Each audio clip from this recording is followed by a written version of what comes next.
Hi everyone and welcome back.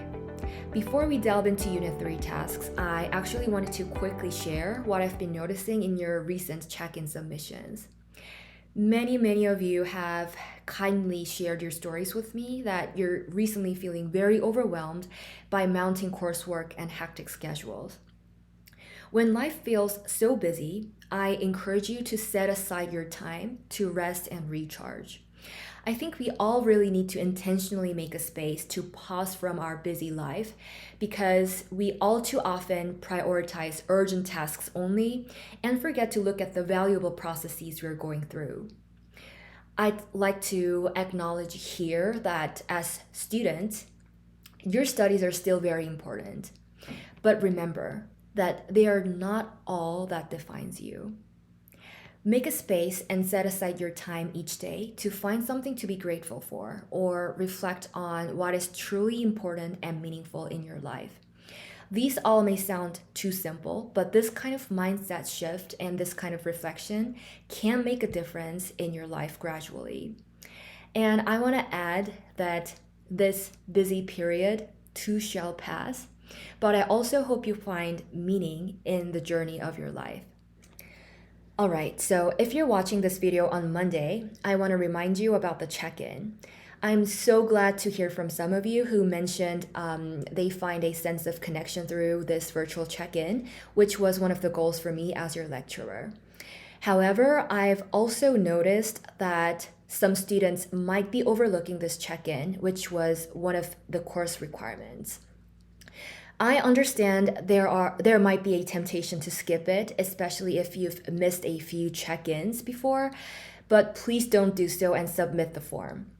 Even if you're just starting now, there are still several points to earn, so please don't give up so I can keep track of your progress on an individual level. And for those of you who haven't set up a notification yet, again, please add a recurring event in your calendar app or an alarm app to ensure you don't miss out. Most of you did an excellent job creating headings first, but I also noticed that some students didn't put the task titles yet. To enhance readability, please use a larger font size and ensure the tasks are organized in a professional manner with the noticeable titles. Speaking of the Google Docs document, it was great to see that many of you have successfully embedded the document. However, there were a few instances where the share settings weren't adjusted beforehand, and it led to this message saying that the access is needed. It's possible that some of you assumed the document was displayed correctly because you were logged in with your account, but it might not be publicly viewable now, so I encourage you to double check using an incognito browser in Chrome to ensure the document is displayed correctly. Regarding the size of the document, I've actually received a few emails from you asking whether you need to adjust the size to make it fully visible. Just to clarify, you don't need to do that. When you embed the Google Docs document, it's perfectly fine if the document is large enough for me to read and if I can read it by scrolling through. However, if you've included just a link to the Google Docs document or several screenshot images, unfortunately that won't earn you full credit because the requirement was to embed the document properly.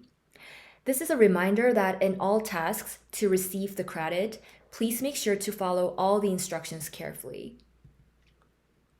And to help you with double checking the requirement, you'll find a checklist section at the very end of each task, and it's designed to help you ensure that your submissions cover all the requirements.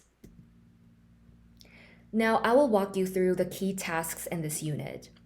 The first one is a bonus task where you're going to add a professional touch to your digital communication by setting up your email signature with the UGA logo. And in task 1, we're going to explore the vital 4C skills, which are critical thinking, communication, collaboration, and creativity. Let me provide a background behind this 4C skill.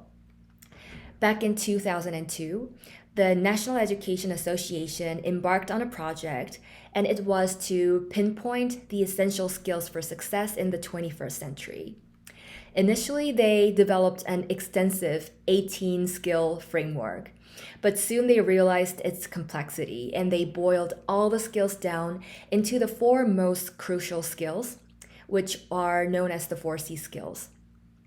Remarkably, this framework, which was born 2 decades ago, still continues to serve as a great guide for teaching and learning even today. In task 2, you're going to explore and experiment with new collaboration and communication tools. This time, instead of just creating any artifacts, you're going to stretch your creativity by reimagining and enhancing your previous learning activities using the new tools you'll discover. For example, you may transform your previous project paper into an educational blog post, or you may transform a presentation into a more interactive experience.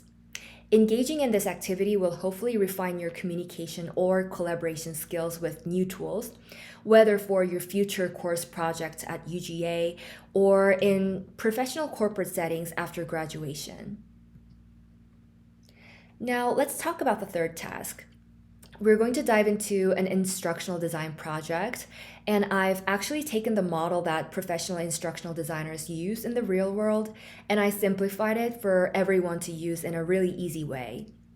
To showcase your work, you're going to create presentation slides using a handy tool called Canva. I've noticed that many of you have already used Canva before, and some students even dabbled with it in Unit 2 tool exploration part. But if you're new to this tool, you don't need to worry at all because Canva is very user-friendly and it offers tons of free templates to get you started. Your mission in this task is to analyze a classroom scenario that has communication or collaboration problems. Then you will propose solutions using the tools you explored. So I look forward to seeing what innovative solutions you will come up with. Now the last 2 tasks.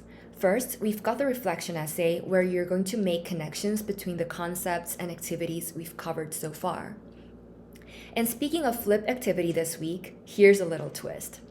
Instead of the usual text replies, you're going to post video replies. And it's time for some face-to-face or screen-to-screen conversations with your classmates. So that was an overview of Unit 3. As always, if you have any questions, please don't hesitate to email me, and I hope you enjoy Unit 3.